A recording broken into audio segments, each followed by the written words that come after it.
Alright, what's up guys? So today's video is going to be about why you should read classics, or should you even read classics.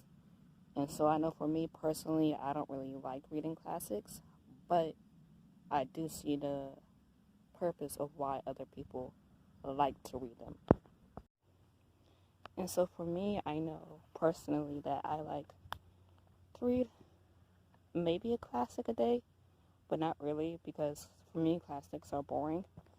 But then I have best friends who only read classics, and they say that classics for them, it's like a way of looking to a different time frame and seeing what that writing was like, and also how that period of writing style most likely changed the way that we write now.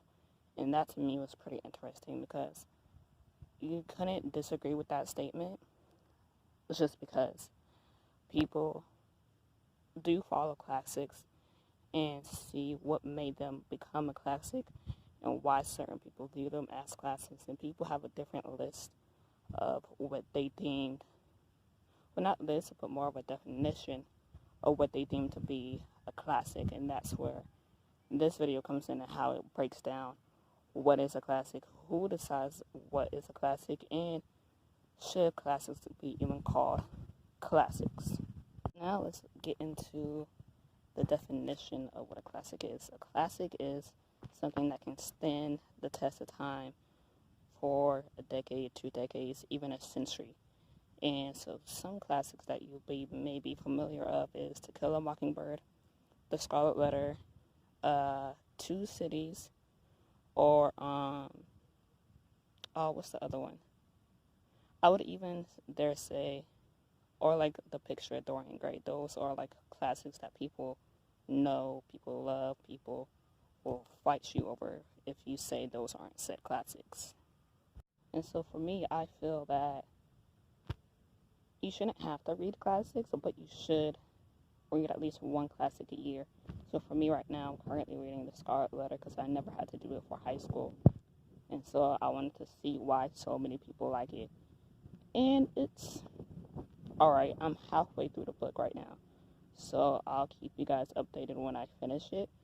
But I can see why people like it, but I can also see why people don't like it, because the premise of the classic is that this woman, Hester Prynne, she gets put this scarlet letter A on her butt, and she has to wear that for the rest of her life, and everyone in the town knows what she did, but she's so determined in not to say who the man is of the child that she's holding, that people are so confused on why are you protecting the man when you're the one who's being blamed, but it takes two to make a child. And so I feel like it's pretty interesting. And then the next book that I'll be picking up is it's A Picture of Dorian Gray. And that one, from my understanding, from what people have told me, is that it's where you have this man, and he has a painter that paints a picture of him, and it shows the beauty of him. And so what he ends up doing is making a deal with the devil and saying, hey, don't make me ugly, but make this picture of me ugly.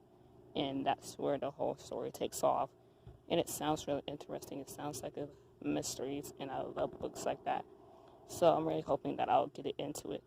But anyways, back to the actual beginning of this video. Let me know in the comments below, where do you guys read classics, where do you like classics, or where do you think classics should be read? And if not, have your opinion, and if you're on the other team, have your opinion as well, and I'll see you in the next one. Peace.